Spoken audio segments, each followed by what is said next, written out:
अस्सलाम वालेकुम रहमतुल्लाहि वबरकातुहू। नाज़रीन, जामिअतुर रशीद के मुफ्ती अब्दुल रहीम और बाकी जो भी उलमा है उन्होंने तरक्की कर ली है। अहले तशय्युअ की तरफ से उन्हें शाबाश दी जा रही है, उनका शुक्रिया अदा किया जा रहा है। नाज़रीन, आज मैंने फेसबुक पर एक पोस्ट देखी जो आपको स्क्रीन पर दिखाई दे रही है। इस पोस्ट के अंदर मैंने देखा कि अहले तशय्युअ ने लिखा हुआ है कि देखें जी किस तरीके से जो अहले सुन्नत वल जमात वाले दावे करते हैं कि जी हमारे लोगों को इतना शहीद किया गया, इतने लोगों को मारा गया, कभी लाल मस्जिद का इशू उठाते हैं।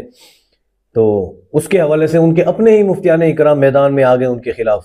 उन्होंने बता दिया कि ऐसा हरगिज़ नहीं हुआ, बिल्कुल झूठ मारा गया है, इतने अरसे तक अवाम को धोखे में रखा गया है और पाकिस्तान पर इतने हमले अहले सुन्नत वल जमात वालों ने करवाए सिर्फ और सिर्फ इस झूठे प्रोपेगेंडे पर कि जी लाल मस्जिद में इतने लोग शहीद हुए, इतनी बच्चियां शहीद हुई। हालांकि ये सारा झूठ था, जो आज उनके अपने ही घर के लोग, उनके अपने ही अकीदा रखने वाले लोग सामने आकर सच बता रहे हैं कि जी ये सब कुछ झूठ था।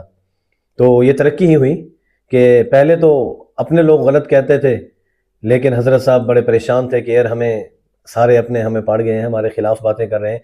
लेकिन अब उन्हें थोड़ा आसरा मिल गया है कि कुछ लोग हमारे साथ भी हैं और हमें इस बात पर खराज तहसीन भी पेश कर रहे हैं। नाजरीन, इससे बड़ी क्या दलील होगी इनके झूठा होने की कि इनकी बात से राफजियत को खुशी मिल रही है। बड़ा अफसोस हुआ देखकर कि यार देखिए अब राफजियों ने कैसे फ़ायदा उठाया, किस तरीके से वो आवाम के जहनों के अंदर ये बातें डाल रहे हैं कि जी अहले सुन्नत वाले धोखेबाज हैं, इन्होंने गलत बात की और इस तरीके से बातें फैलाकर अवाम को इश्तिहाल दिया और काफ़ी अरसे तक पाकिस्तान दुश्मन इस बात की आड़ लेकर पाकिस्तान पे हमले करते रहे और अहले सुन्नत वल जमात उनके साथ मुलव्वस रहे।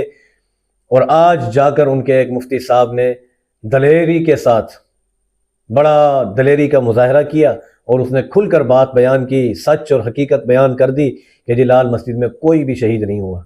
अभी मैं वीडियो बना रहा हूँ, वीडियो बनाने से पहले एक साथी की मुझे कॉल आई, मैं थोड़ा मसरूफ़ था, उसकी कॉल ज़्यादा ना सुन सका।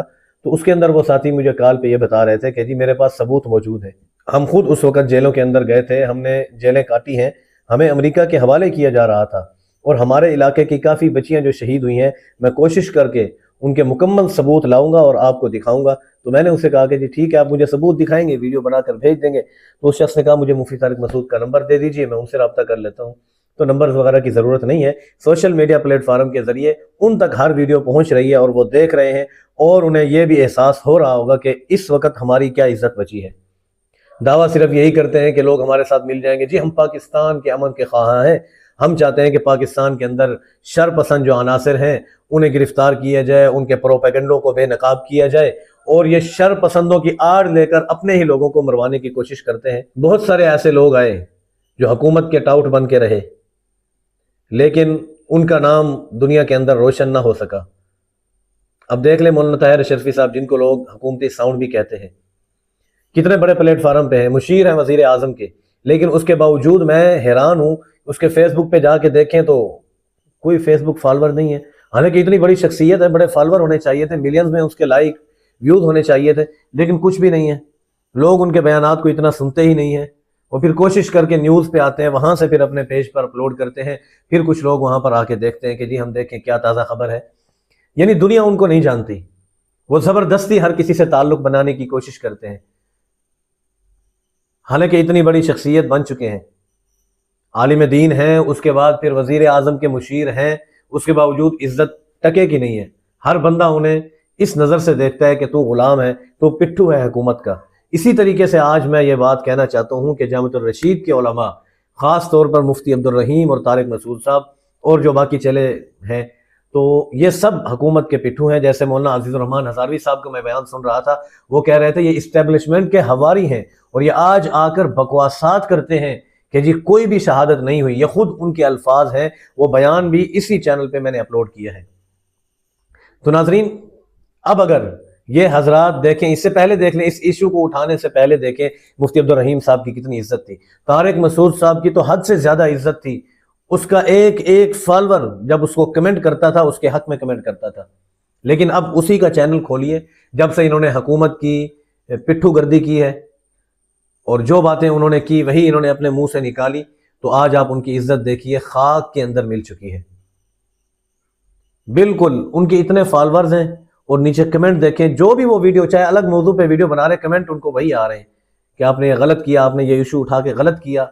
میں صرف ایک بات پہ ابھی تک حیران ہوں، مفتی طارق مسعود جیسا بندہ جو ہنسی خوشی ویڈیو بناتا ہے، لطیفے سناتا ہے، 4 شادیوں کی بات کرتا ہے، اس مسئلے پر اس حد تک غصے کے اندر آ رہا ہے، جو غازی عبدالعزیز کو گالیاں دے رہا ہے، تمہیں شرم نہیں آتی؟ بے شرم، تم نے باقیوں کو مروا دیا، خود تم بھاگ گئے، برقع پہن کر بھاگ گئے۔ پھر میں وہی بات کرتا ہوں کہ آپ کے ہاں تحقیق نہیں ہے، آپ کے ہاں صرف سنی سنائی باتیں ہیں، آپ وہ سن کر یہاں کر دیتے ہیں۔ آپ نے برقعے والی جو بات کی، بہت ہی غلط بات کی، اور اس کی میں نے تحقیق آپ کو بتائی تھی کہ پولیس والوں نے جب انہیں گرفتار کیا تو برقع پہنا کے انہیں گاڑی کے اندر بٹھایا تاکہ عوام کو محسوس نہ ہو کہ کس کو لے جایا جا رہا ہے، اور اسی کو ایک پروپیگنڈے کے طور پر ہر دفعہ یہ بات کی جاتی ہے کہ جی تم تو برقع پہن کر بھاگ گئے تھے نا، تم تو ڈرپوک تھے نا۔ ڈرپوک ہوتے تو حکومت سے لڑائی کرتے ہی کیوں؟ ڈرپوک ہوتے تو اپنے لیے یوں کھڑے کیوں ہوتے؟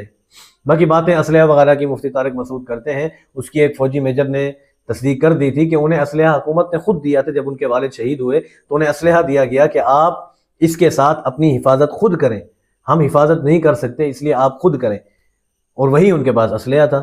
باقی اتنی سی مسجد کے اندر بڑے بڑے بم اور میزائل نہیں لے جا سکتے۔ کافی ساری میں نے ویڈیوز پروف کے طور پر لگائی بھی تھی، جس میں کوئی وکیل تھے، کوئی فوجی تھے جو اس وقت موجود تھے، ان کی ویڈیوز تھی، ان کا اقرار تھا کہ جی ایسے ایسے مسائل تھے، اور خاص طور پر مولانا حنیف جلندری صاحب کی ویڈیو تھی، اس کے اندر انہوں نے بتایا کہ کس طریقے سے آپس میں بات ہوئی، کس بات پر اتفاق ہوا، اس کے بعد بھی حکومت نے ان کی بات نہ مانی، اس معاہدے پر دستخط نہ کیے، جس کی وجہ سے یہ حالات پیدا ہوئے۔ بہرحال جامعۃ الرشید والوں کو اللہ تعالیٰ عقل عطا فرمائے اور ہدایت عطا فرمائے، عقل بھی نہیں، عقل سلیم عطا فرمائے، اور ہدایت بھی اللہ تعالیٰ انہیں عطا فرمائے۔ اس طریقے کی باتیں چھیڑنا جن کا کوئی موقع محل نہ ہو اور خواہ بخواہ چھیڑ کر پھر بار بار اس پر بات کرنا، جب دیکھ بھی لیا کہ علماء کرام کا ری ایکشن کیا آ رہا ہے، اس کے باوجود بھی بڑی بڑی پوڈ کاسٹ کرنا، بڑے بڑے پروگرامات کرنا، طلباء کو وہاں بٹھانا اور اتنی لمبی لمبی باتیں کرنا، یہ غلط بات ہے۔ اس بات پہ اللہ تعالیٰ انہیں ہدایت عطا فرمائے۔ باقی وَتُعِزُّ مَن تَشَاءُ وَتُذِلُّ مَن تَشَاءُ، جسے اللہ تعالیٰ عزت دے اسے ذلیل کوئی نہیں کر سکتا، جسے اللہ تعالیٰ ذلیل کرے اسے عزت کوئی نہیں دے سکتا۔ باقی مفتی عبدالرحیم صاحب اور طارق مسعود صاحب کے لیے ایک پیغام کہ آپ طاہر اشرفی صاحب کا حال دیکھ لیں، اور آپ کا بھی اگر یہی رویہ رہا تو پھر یہی آپ کا حال ہوگا، دنیا آپ کو نہیں پہچانے گی، بس آپ جانے جائیں گے حکومتی ساؤنڈ کے طور پر۔ امید کرتے ہیں ناظرین آپ کو ویڈیو پسند آئی ہوگی۔ ملتے ہیں ناظرین اگلی ویڈیو میں۔ السلام علیکم ورحمۃ اللہ وبرکاتہ۔ ناظرین ویڈیو کے دوران میں نے آپ کو ڈسٹرب کیا، اس کے لیے میں معذرت چاہتا ہوں، لیکن ناظرین آپ کو بتانا چاہتا ہوں سردیاں آنے والی ہیں اور شہد اور دیسی گھی ہر بندہ چاہتا ہے کہ مجھے خالص ملے، تو ناظرین اس کے لیے ہم آپ کے لائے ہیں شہد کے 3 سیمپل، بہار کے موسم والا شہد، بیری کا شہد اور پھلائی والا شہد۔ ناظرین آپ یہ تینوں ٹیسٹر ہم سے منگوا سکتے ہیں صرف اور صرف 650 میں۔ چیک کر کے آپ جو بھی آرڈر کریں گے وہ چیز آپ تک پہنچے گی۔ پہلے آپ ٹیسٹر لیجئے، چیک کیجئے، اس کے بعد آپ منگوائیے۔ اس کے علاوہ باقی انفارمیشن کے لیے آپ دیے گئے واٹس ایپ پہ رابطہ کیجئے۔